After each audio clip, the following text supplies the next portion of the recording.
Welcome to the first of 5 mini lectures on William Shakespeare's tragedy, Macbeth. In this mini lecture, I'll be walking through the first act, the first 7 scenes of the play, introducing the characters and basic plot elements, also talking about the relationship between Duncan and Macbeth, and particularly between Macbeth and his wife, Lady Macbeth. The dynamic between these characters is a fascinating component of the play. All right, to begin, Act One, Scene One, opens with the three witches. It's a very short scene, just 12 lines, and we get a sense of these three very important characters to the play. There's lots of options, though, on how this is actually performed, and the witches are one of the fun things when you're deciding to direct this play, to act in this play. One of the really fun decisions you have to make. What are the witches going to look like? And there's lots of variety in what actors have chose to do with them. Let's take a closer look at these first 12 lines. It's a very short scene. It's the witches are on a heath. What that exactly means, though, we can play with it. Strictly speaking, a heath would be a sort of a deserted, lonely, flat, barren piece of land. We know from the stage directions, the implied stage directions in their lines, that there's a storm brewing. We know that they talk about thunder and lightning. They talk about the hurly-burly. There's a battle going on nearby. A lot of information in these first 12 lines. The first witch says, "When shall we three meet again, in thunder, lightning, or in rain?"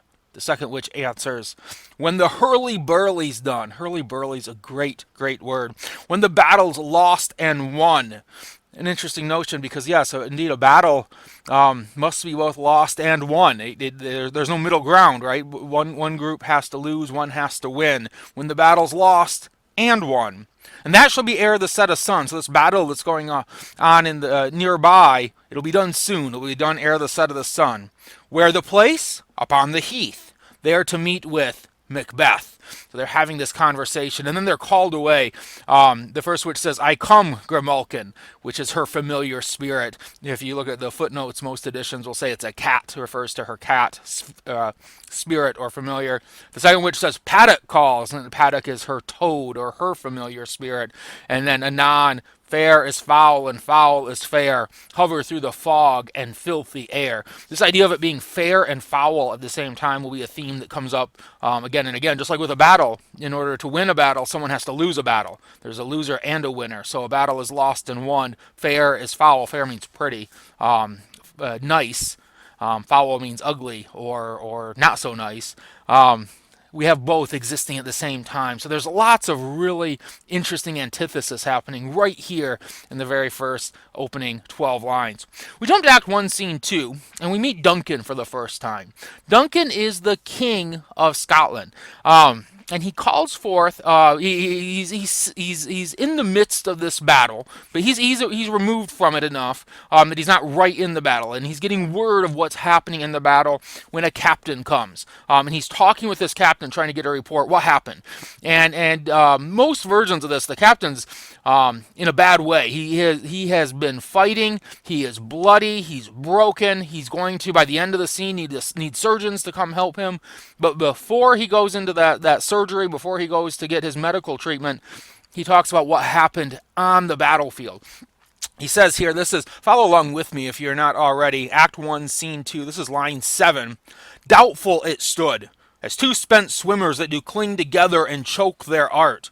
The merciless MacDonald," that's the opposing captain, the opposing general, "worthy to be a rebel, for to that the multiplying villainies of nature do swarm upon him. From the western isles of kerns and gallow glasses is supplied, and fortune, on his damned quarrel smiling, showed like a rebel's whore.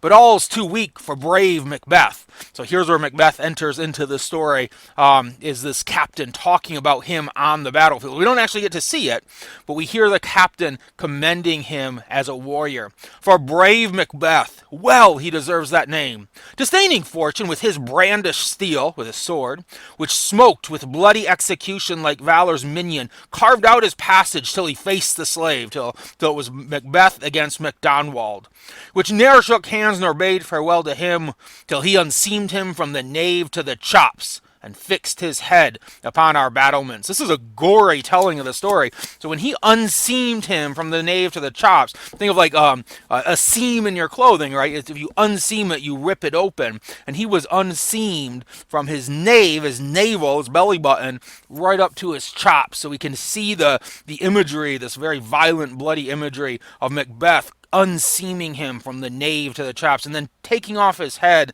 and fixing it on the battlement. So they cut off the head and they hold it up high of Macdonald.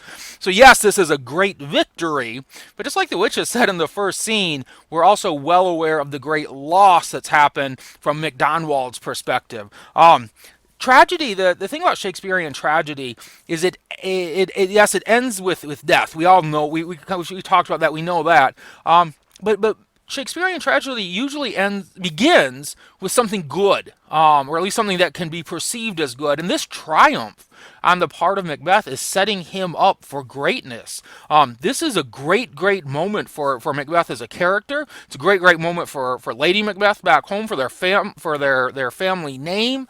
This is something good. The play is starting off on this very high point, at least from Macbeth's point of view, certainly not from Macdonald's point of view. At the same time this battle is going on with Macdonald, we also learn that there's another character. We're not going to ever see him, but he was the Thane of Cawdor, and the Thane of Cawdor is a traitor. And at this point, the original captain has been wheeled off stage, and now we have Ross, and Ross is going to appear again throughout the play. The captain, he's done. He just had that little small part in the beginning. Ross is going to come on stage, and he's going to talk about what the Thane of Cawdor did. Act 1, Scene 2, line 55. Follow along with me in your text. This is Ross speaking.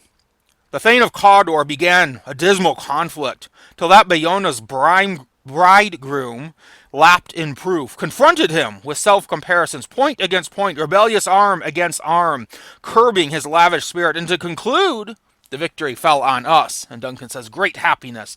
So we've got this traitor, this Thane of Cawdor, and Duncan has to make a decision what he's going to do with him. And he says, line 66, no more that Thane of Cawdor shall deceive our bosom interests. Bosom refers to your heart, the interest of our heart. Go pronounce his present death. So Duncan sentences this traitor, this Thane of Cawdor, to death. This might be a good moment to mention what a Thane is. A Thane, so we have a king, and then a Thane is similar to an earl or a duke. It's a position of high nobility in Scotland, and that answers directly to the king. So to be a Thane of a place, I suppose maybe the closest thing we have in the 21st century for comparison's sakes in the United States might be maybe a mayor of a town, or maybe probably higher than that, really, more of a governor who runs an entire state or a larger space than just a town.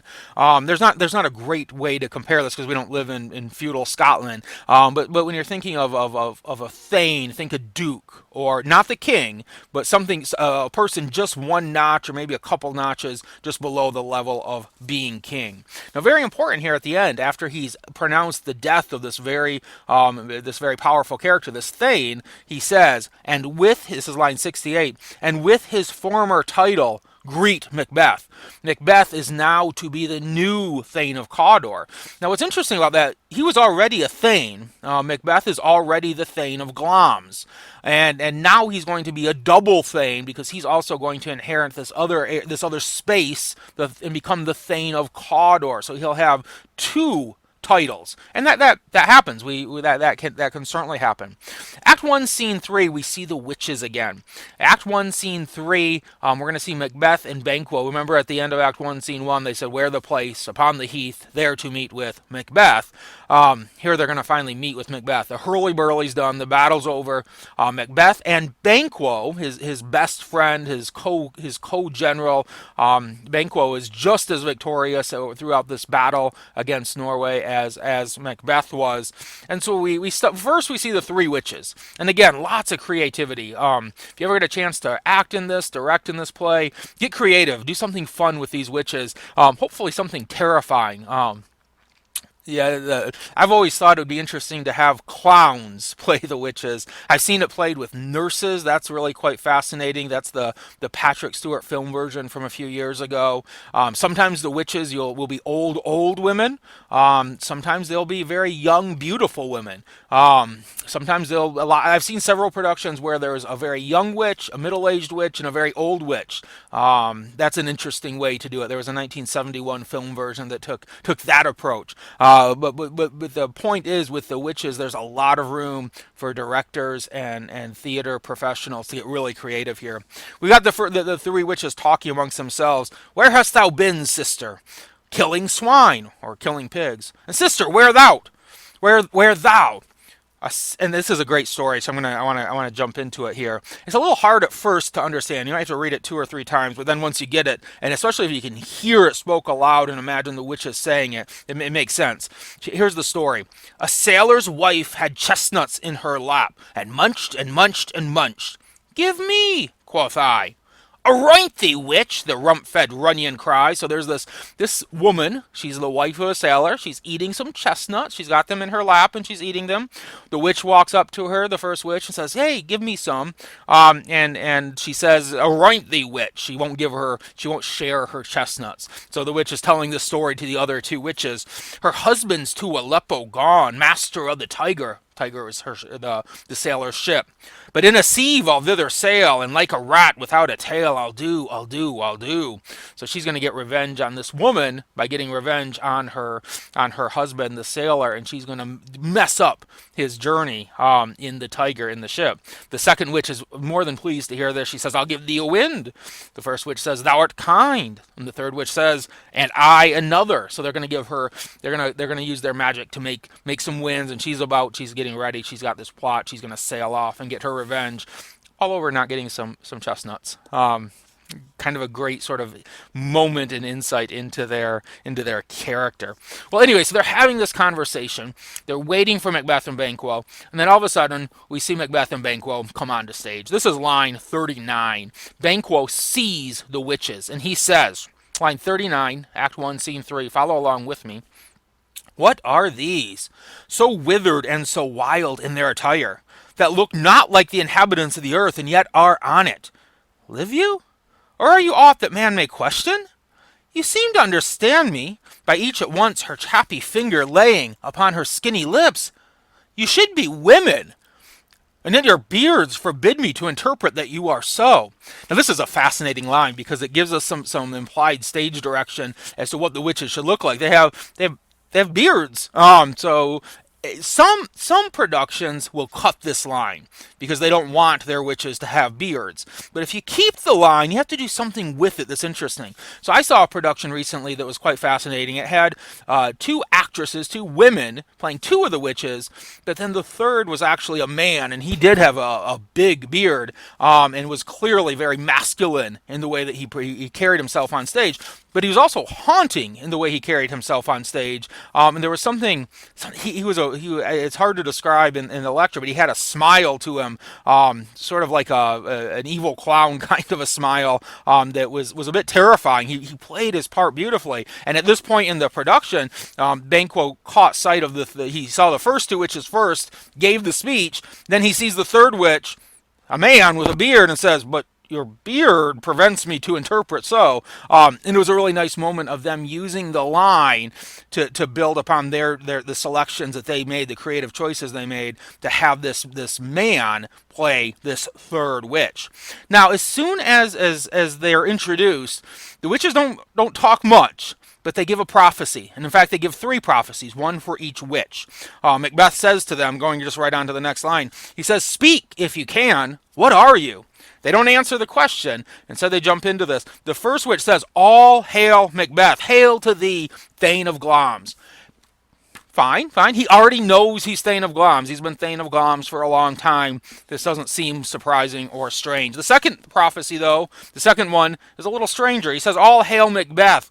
Hail to thee, Thane of Cawdor." And that is interesting because we know from the previous scene he had just been made Thane of Cawdor. The king had decided he would be Thane of Cawdor as well as Glamis, but Macbeth doesn't know it yet. The witches know it, And the king knows it, and a lot of people know it, but Macbeth didn't. So when he hears that, it's a bit jarring. He's going to go on in a moment and say, well, the Thane of Cawdor is still alive. Why are you dressing me in borrowed robes? Why are you calling me by a title that I don't have? He doesn't realize he actually does have that title, not yet. And then last, and this is the most important one, the third witch says, all hail Macbeth that shalt be king hereafter. They've just prophesied you're eventually going to become king. And this is the moment that the idea of him being king first seeps into his mind, and it's going to poison his mind, and it's going to poison the rest of the play. And the question is, if they never would have made this prophecy, would the rest of this play have to happen? Would he have to do the things he's about to do? Remember, he's in his moment of greatness. He's riding home in triumph after a great victory.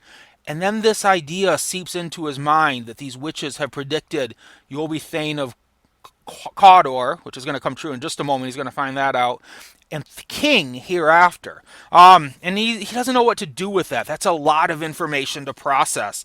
Now, Banquo jumps in at this point, and he's like, wait, what about me? What about me? And so they have three prophecies for Banquo as well, and they're just as difficult to interpret. For Banquo, he doesn't quite know what to do with them either. The first which says lesser than Macbeth and greater. So you're going to be lesser than Macbeth and greater. And it's that great sense of antithesis that we see throughout the play. Fair is foul and foul is fair. The battle is lost and won. You're going to be lesser than Macbeth and greater. Not so happy, but much happier, says the second witch. I'm sorry, yet much happier, says the second witch. And the third witch, and again, it's the third prophecy that's really going to drive the plot. She says, thou shalt get kings, though thou be none. So all hail Macbeth and Banquo. Get kings means you will beget kings, or your sons will be kings. You'll never be king, but your sons will.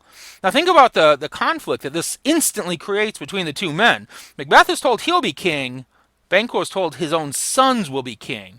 That's a problem in terms of the line of kings, and that's going to be an important conflict throughout the rest of the play too. All right. A few minutes pass. The witches disappear like bubbles, Shakespeare writes, and then Ross and Angus show up, and they reveal to Macbeth, yes, you are indeed now Thane of Cawdor. Turn to line 100 in the play. Angus says, we are sent to give thee from our royal master thanks, and only to herald thee into his sight, not pay thee. And Ross says, line 104, and for an earnest of greater honor he bade me from him call thee Thane of Cawdor. In which addition, hail most worthy Thane, for it is thine. So he reveals here suddenly, you are Thane of Cawdor. And remember, Ross and Angus, they didn't see the witches. They don't know about the prophecy. They're just delivering the king's news from the previous scene. And Macbeth has to be taken aback here, because these witches made two prophecies that are already true. The Thane of Glom's part, which had been true for a long time, and now instantly, within minutes, the Thane of Cawdor piece comes true as well. And he instantly, he wishes it. I think he wants to see the witches again. He has many questions at this point. His mind is just flooded with this, but the witches are gone. They'll come back later in the play, but for the moment they're gone, and he's got to wrestle with what to do. Act 1, Scene 4, where we return back to the king. And the king has, he sent his messengers, he's made his decision regarding the old Thane of Cawdor. And there's an interesting moment here, because he asks at the beginning of Act 1, Scene 4, right at the very beginning, line 1, is execution done on Cawdor? And Malcolm, his son, goes on, we meet Malcolm, his eldest born son. I'll touch base on talk about him here in just a moment. And Duncan goes on though a little later about line 13, and he says of the old Cawdor, he was a gentleman on whom I built an absolute trust. Speaking of the old Thane of Cawdor. And it's sort of an interesting moment of foreshadowing at the same time as it's backward looking. Thane of Cawdor has already been executed by this point. But he's saying, I absolutely trusted him. Well, we're going to find out, because he's about to now move that trust from the old Thane of Cawdor to the new Thane of Cawdor, to Macbeth. he's not the best judge of character. He picks the wrong guys to put his absolute trust into. In fact, let's jump down a little bit further. Line 28.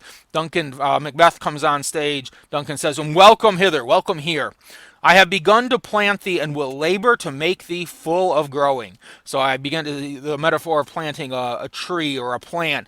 I've planted you and I am going to nurture you and take care of you and I'm going to raise you into someone great. He's already someone great, but I'm going to make you even greater. You have the love of the king. Again, he picks the wrong people to trust here. He trusted the Thane of Cawdor with absolute trust. And now he's doing the same that we see Duncan and Macbeth together here in this moment. There's also an important moment a few lines later, line 35. Duncan names the next king. He names the Prince of Cumberland here. Now, it's not in ancient Scotland automatic that the eldest born son of the king becomes the next king. It has to be announced, and the king can choose someone else. He doesn't need to necessarily choose his eldest born son. That's the tradition. That's the way it almost always works. But here he makes it official. Line 35. Follow along with me while I read. "Sons, kinsmen, thanes, and you whose places are the nearest, know we will establish our estate upon our eldest, Malcolm, who we name hereafter the Prince of Cumberland." The Prince of Cumberland is the guy who's to be the next king. In England, it's the Prince of Wales. The Prince of Wales is next in line to be the king. And Macbeth doesn't quite know what to do with this. I think for a moment he might have been thinking he was actually going to be the next Prince of Cumberland. He was about to be named that. So now he's not sure what to think. He's got a lot of information here. He's in information overload. He says, line 48. This is an aside, so he's saying it either just to himself or maybe directly to the audience. "The Prince of Cumberland? That's a step on which I must fall down or else o'er a leap. For in my way it lies. Stars, hide your fires. Let not light see my black and deep desires." So he's saying here, I'm going to have to do something about the Prince of Cumberland is going to be in my way. If I'm supposed to be king, how does this work? And then he has these dark and deep desires. He says, "Stars, I hope, don't see my dark, my black and deep desires." Act 1, Scene 5, Lady Macbeth. We meet her for the first time, and Lady Macbeth is perhaps the most important, most intriguing, interesting character in the play from many perspectives. She certainly is one of the most villainous characters that Shakespeare writes, and it's the characterization, his writing of Lady Macbeth is just wonderful. She's alone on stage when we see her in Act 1, Scene 5, and she's received a letter. Macbeth, the letter has arrived. All this is happening very, very rapidly. The letter has arrived just moments before Macbeth himself is to show up. So he wrote her out a letter, sent the letter ahead, but didn't beat him there by much. Lady Macbeth reads the letter. Follow along with me. Let's read that again together. Act 1, Scene 5, starting right at the beginning, line 1. "They met me in the day of success." And this is what Macbeth's words to Lady Macbeth. "They, the witches, met me in the day of success, and I have learned by the perfectest report that they have more in them than mortal knowledge. When I burnt in desire to question them further, they made themselves air, into which they vanished. Whilst I stood wrapped in the wonder of it, came missives, or messengers, from the king, who all hailed me Thane of Cawdor." So he's retelling the story we just heard in the first 4 acts.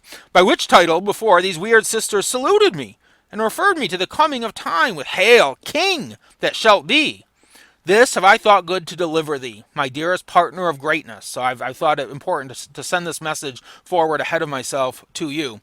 "That thou mightst not lose the dues of rejoicing by being ignorant of what greatness is promised thee.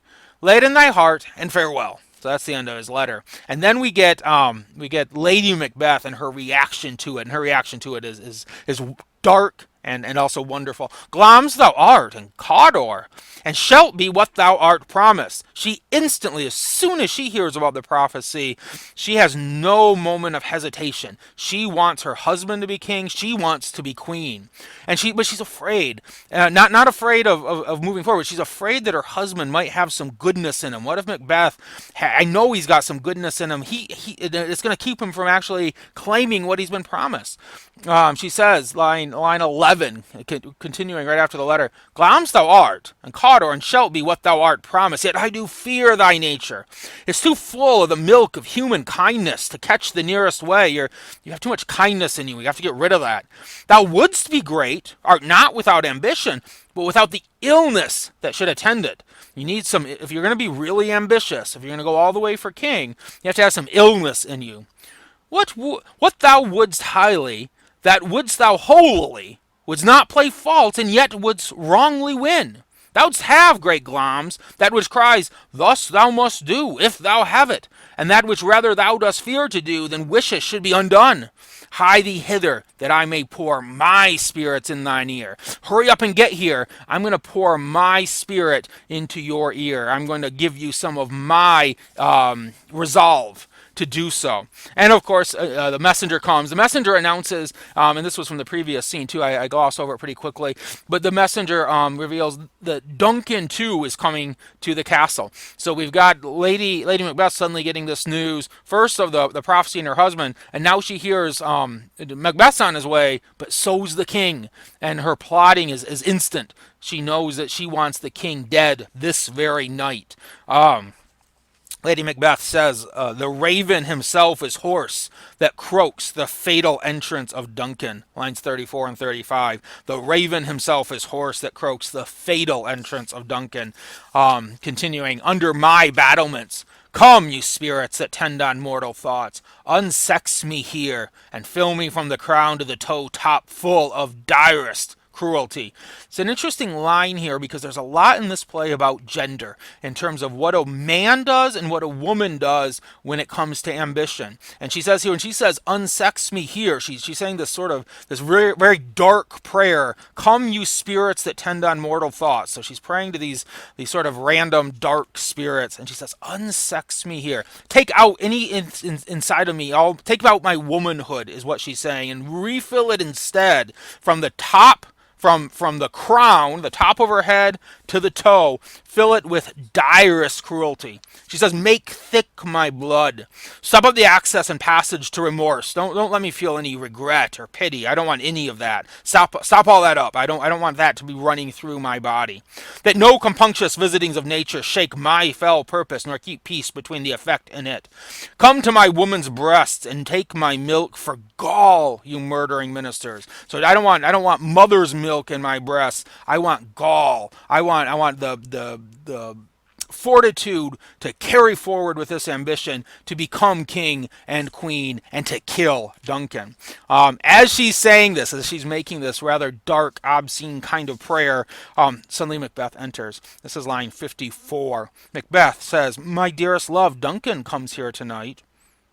And she says, and when goes hence? Tomorrow, as he purposes. And her resolve is there. She says, oh, never shall some that morrow see. He's coming tonight, but tomorrow he's not going to see the sun. However, Macbeth doesn't share her resolve, not yet. In fact, even right up until the actual murder, he's not going to have the resolve that Lady Macbeth has. And she sees it in him. She knows that he has this milk of human kindness in him, the very thing that she wanted ripped out of her and replaced with gall. She says, your face, my Thane, is as a book where men may read strange matters. I can look into your face, and I can see that something strange is up. I know what you're thinking. You can't be like that if you're going to do this. You can't let people look into your face and know what's going on. You got to hide it. You got to hide it. Your face, my Thane, is as a book where men may read strange matters. To beguile the time, look like the time. Bear welcome in your eye. So smile, be happy, look like welcoming, yeah. Your hand, your tongue, and this is a great line, the next one. Look like the innocent flower, but be the serpent under it. Lady Macbeth, be beautiful. Be handsome, be kind, but in reality, be the serpent underneath the flower.